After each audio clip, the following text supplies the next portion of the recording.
ചില വീഡിയോകളെ വൈറലാവാന് നിമിഷ നേരം മതി കേട്ടോ. നിമിഷ നേരം കൊണ്ട് തന്നെ അത് ലോകം മൊത്തം വൈറലാവും. അത്തരത്തിലുള്ള ഒരു വീഡിയോ ആണ് കേട്ടോ ഇത്. ഇനി ഒരു വീഡിയോ തുടർന്ന് കാണുന്നതിന് മുന്നേ ഒന്ന് ലൈക്ക് ചെയ്ത് കാണാൻ ശ്രമിക്കുക.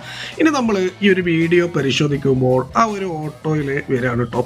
ഇനി ആ ഒരു ഓട്ടോയിൽ നിന്ന് പേപ്പർ എടുത്തിട്ട്, അതായത് പത്രം എടുത്തിട്ട് ആ രണ്ടാൾ ഇങ്ങനെ നിൽക്കുന്നുണ്ടല്ലോ, വിട്ട് കണ്ടോ, കൃത്യമായിട്ട് അവരുടെ കയ്യിൽ അങ്ങോട്ട് കെട്ടി. ആ ഒരു ടൈമിങ് അപാരം. ഒന്നും കൂടി ഒന്ന് നോക്കട്ടെ. അവിടുന്ന് എറിയുന്നു, കൃത്യമായിട്ട് അദ്ദേഹത്തിൻ്റെ കൈകളിലേക്ക് അത് എത്തുന്നു എന്നുള്ളതാണ്. ഇത് തന്നെയാണ് ഈ ഒരു വീഡിയോ വൈറലാവാനുള്ള കാരണം. കാരണം ആളുകൾ കൊടുക്കുന്ന ക്യാപ്ഷനും അത് തന്നെയാണ്, എന്താ ടൈമിങ്, ഇജാതി ടൈമിങ് എന്നുള്ളത്. എന്തായാലും ഈ ഒരു വീഡിയോയെക്കുറിച്ച് തീർച്ചയായിട്ടും നിങ്ങളുടെ ഒരു അഭിപ്രായം ഉണ്ടല്ലോ, നിങ്ങൾക്ക് എന്താണ് ഇതേക്കുറിച്ച് പറയാനുള്ളത്, ആ ഒരു അഭിപ്രായം ഉണ്ടല്ലോ, തീർച്ചയായിട്ടും എൻ്റെ കമൻറ്റ് ബോക്സിൽ രേഖപ്പെടുത്തുക. വീഡിയോ ഇഷ്ടപ്പെട്ടാൽ ലൈക്ക് ചെയ്തൊന്ന് ഷെയർ ചെയ്യുക.